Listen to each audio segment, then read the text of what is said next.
Bismillahir Rahmanir Rahim. Nahmaduhu wa nasalli ala rasulihil kareem. So inshallah now we want to continue and discuss how do you create qasr. We discuss the types of qasr from different perspectives. But how do you create qasr? What are the tools and the particles and the words used to create this phenomenon? Okay, so this heading is not here, guys. These commas are just my own additions, so it's easy for you to understand where the discussion is going. So وَلِلْقَصْرِ طُرُقٌ طَرِيقٌ جَمَعَ طُرُق. And qasr has different ways, methodologies and different approaches. The most common one is minha an-nafyu wal-istithna. From them, meaning from the turuq, is nafy and istifham together. When you use both nafy and istifham together, it creates what? A qasr meaning. For example, in hadha illa malakun kareem. That's why I tell you, when you're doing istisna, it is a negative and istisna, it's double negative, just remove them both. This is a noble, honorable king. Noble angel. Okay? But obviously, that's for beginners. You have to incorporate the in and illa, the emphasis into the meaning. So this is, you can say only, this is not but. Okay? You following? Yeah? Okay. Okay. Right. Would you say nahy and istifham are the asl and then You could say that. You could say that. But there's ikhtilaf in that. When you go in more detailed books of Nahwa, Balagah, you'll find it in there, inshallah. Okay? Now, when you have different particles and different methodologies and ways of getting this meaning of qasr, is there any difference between them? Why, for example, innama is also a particle of qasr.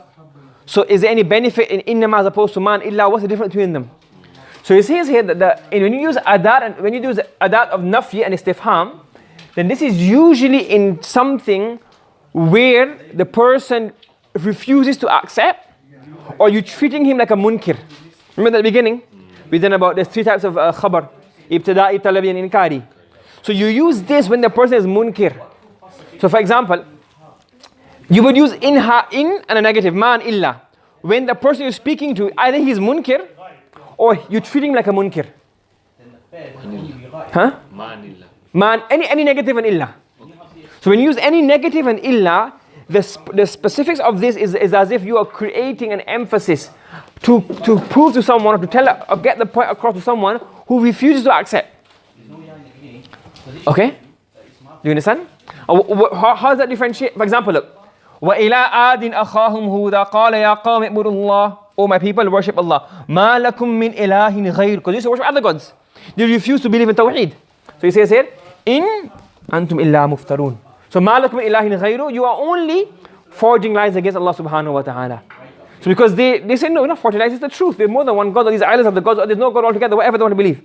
So إِن أَنْتُمْ إِلَّا مُفْتَرُونَ. Do you understand? Does that make sense? And it'll make more sense when we explain the purpose of innama. وَمِنْهَا إِنَّمَا. And from the methods of qasr is innama. For example, innama al-fahimu aliyun. Only Ali is understanding. Fahim, to understand. So only Ali is understanding. Okay? Now, this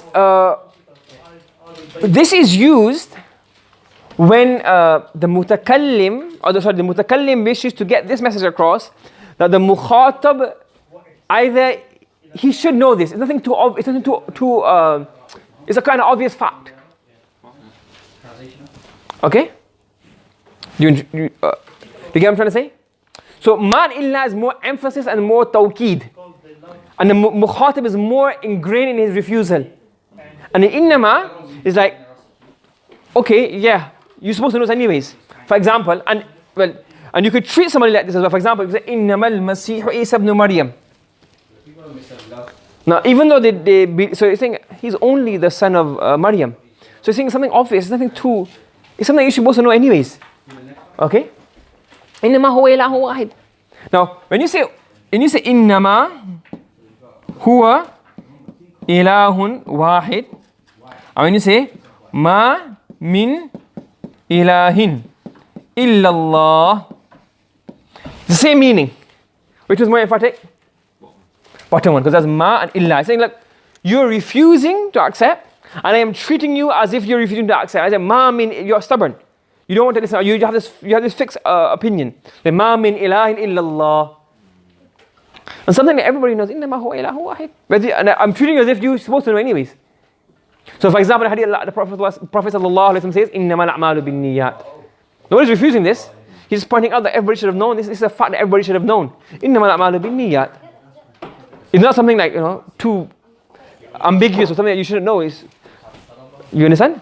So innama is more emphatic, where the mukhatab is more ingrained in his refusal, and innama is just drawing attention or drawing attention, reminding. But sometimes you can swap it around. Somebody who's arguing with you, refusing, say, innama huwa. You're supposed to know anyway, it's obvious. I don't even need to argue with you because innama huwa, and you say innama. You understand? Okay, moving on. We're seeing here we have atf billah, or bal, or lakin. You can use a harfi atf, but these are not too common. Okay? For example, la is not used, meaning you can say, for example, aliyun katibun la muhandisun. Ali is a scribe, not an architect or an engineer. Okay? So now what is this to create an emphasis that he's only a katib, not a muhandis. But this is not too commonly used. I kind of find examples in the Quran and Hadith. Okay? But it also creates an emphasis. So this is atf on the katib. Aliyun katibun la muhandis. Okay? Bal. This is used in the Quran. Bal. What does it do? Create emphasis. وَمَا قَتَلُوهُ يَقِينًا بَلْ رَفَعَهُ اللَّهُ إِلَيْهِ. They did not kill him, rather what happened? They did not kill Hazrat Isa alayhi salatu wasalam, rather they what? Allah elevated him. So it's qasr and it's used via bal. Okay? Or you can use lakin. The example you have lakin. Ana nathinu la nazimun. That's the example of this. Okay? Ma ana hasibun bal katibun. That's the example of bal. He didn't give an example of lakin.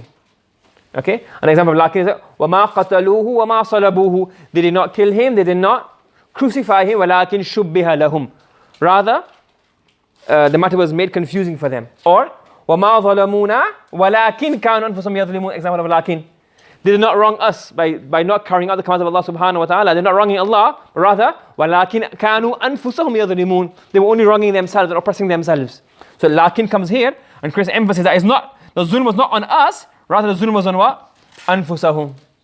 And here it says, Ma qatalu wa ma salabu. It was not qatal, it was not sulb. What was it?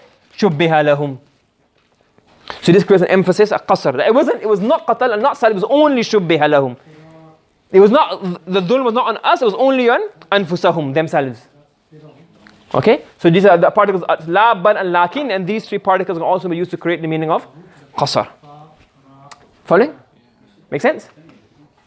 And another one that we done before in taqdeem al-ta'khir is that what? Doing taqdeem creates emphasis. So iyyaka na'bud wa iyyaka nasta'in, this came many times. So bringing iyyaka instead of na'buduka creates an emphasis. So if you say we worship you, that's not the right translation. What is it? We only worship you, or you alone do we worship. You following? Right. There are a few other ways of bringing qasr, which is mukhtalaf fi. The Ahlul Balagah have a difference in regards to this, but I'll mention them here. Some say that if you bring what? Zamil al-fasl. If you bring what? Zamil al-fasl. Zamil al-fasl is what? Creates an emphasis. For example, in most cases, innahum humul mufsidun. So instead of saying innahum al-mufsidun, you bring the ta'kid of hum. Zamil al-fasl, that creates an emphasis. Innahum humul mufsidun. Okay? Following? Yeah? Another way is that you bring both parts with ma'rifah. Bring the mubtada ma'rifah and the nakira and the khabar ma'rifah. So instead of saying huwa ghafurun, he's forgiving, huwa al-ghafur rahim, he is the forgiving one, he is the merciful one, no one else. So by bringing the mubtada and khabar both ma'rifah, mubtada has ma'rifah anyways, but if you bring the khabar as ma'rifah, then what happens? That also creates a qasr, provides one adjective. If it's adjective, you have to bring zamir al-fasl, kama marra fi an-nahw. And these, as I said, we're now at intermediate level. We did the previous book before was a primer, beginning level. It's intermediate level. And now here people have written actually like, you find discussion like pages and pages. There's actually one author got his book, it's called, his name is Thubaiti rahimahullah. A scholar from Medina or Qasim, one of those places. So he wrote a whole book about this thing. Just on qasr in Bukhari and Muslim. This thing. Just discussing the different particles, again, examples of qasr in Sahihain. Because you got the book there. But unfortunately, the author, I think it's supposed to be in two parts. He done one part and then he passed away, he got in a car accident. There was a stray, a camel on the road and he was driving at night time and him and his dad, they both hit the camel and they both died in a car accident. So he had a few other books as well, Balagah, but قدر الله ما شاء فعل اللهم اغفر له. So but I'm saying that you get people write this much details on just one topic. Qasr and Fasl, there's another book here about this much. Just on Qasr, Wasl and Fasl coming next chapter. On Qasr as well. So this is at a medium level at the moment.